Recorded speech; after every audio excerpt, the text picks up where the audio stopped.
Assalamualaikum warahmatullahi wabarakatuh.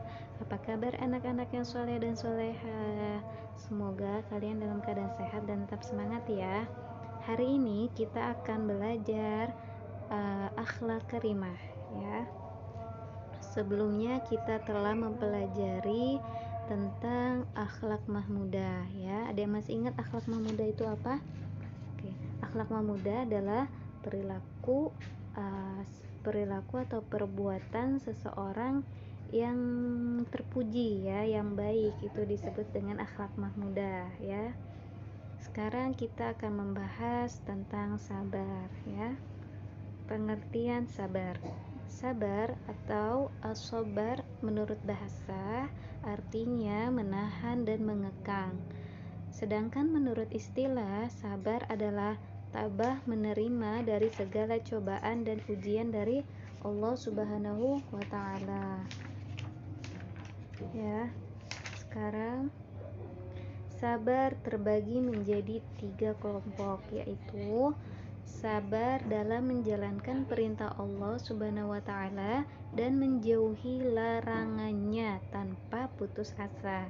Yang kedua, sabar dalam menderita atau ketika tertimpa musibah.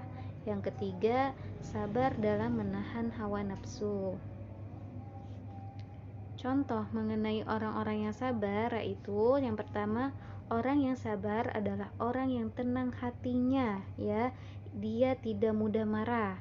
Misalnya bila kita telah berjanji dengan kawan kita, sedangkan kawan kita datang terlambat, maka kita tidak boleh marah kepada teman kita, tetapi kita harus memakluminya ya, memakluminya keterlambatan teman kita ya.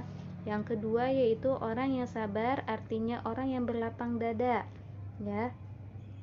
Misalnya orang yang suka memberi maaf kepada orang lain ya. Contohnya ada teman kita berbuat kesalahan terhadap kita, maka kita tidak boleh marah dan harus memberi maaf ya.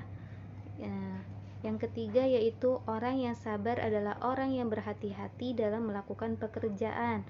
Misalnya dalam mengerjakan soal ulangan, kita perlu membacanya lebih cermat dan teliti agar dapat menjawab dengan benar ya.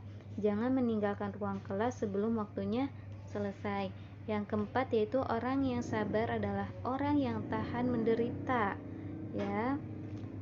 Contohnya ketika kita sedang berpuasa, betapapun lapar dan haus yang kita rasakan, kita tidak akan berbuka atau kita tidak akan makan dan minum sampai waktu maghrib ya. Yang kelima yaitu orang yang sabar ialah orang yang tidak mudah putus asa ya. Misalnya kita mendapat nilai jelek dalam bidang studi kita atau di sekolah, kemudian berjanji akan belajar lebih giat lagi agar memperoleh nilai yang bagus ya. Setelah kita mempelajari tentang sabar, sekarang kita akan mempelajari tentang ikhlas. Ikhlas adalah isi sebuah ucapan atau perbuatan. Ikhlas artinya tulus hati ya, atau memiliki hati yang bersih. Ikhlas dilakukan dengan senang hati dan tanpa pamrih ya. Nah, orang yang mengerjakan sesuatu dengan ikhlas maka akan mendapatkan kemudahan dan pahala dari Allah Subhanahu wa Ta'ala. Perbuatan ikhlas dapat dilihat dari beberapa cara kita mengerjakannya. Antara lain yang pertama, ketika orang tua kita meminta kita untuk melakukan sholat, maka kita lakukan tanpa membantah atau mencari alasan ya. Yang kedua yaitu belajar tanpa disuruh. Yang ketiga, ketika kita diperintah orang tua, maka kita kerjakan tanpa harus marah-marah. Yang keempat, mengerjakan tugas di rumah dan menyiapkan keperluan sekolah tanpa disuruh ya. Beberapa hal yang perlu dipelajari untuk menjadi orang yang ikhlas, antara lainnya yaitu 1. Selalu bersabar dan bersyukur ya. Yang kedua, berpikir positif, berpikir yang baik kepada Allah. Yang ketiga, menyadari bahwa semua adalah titipan Allah dan Allah lah yang sudah mengaturnya. Yang keempat yaitu banyak melakukan kebaikan atau beramal soleh ya. Alhamdulillah, mungkin cukup sekian materi yang Ibu bahas hari ini. Sebelum kita tutup, mari sama-sama kita membaca hamdalah. Alhamdulillahirabbil alamin. Mungkin cukup sekian. Wassalamualaikum warahmatullahi wabarakatuh.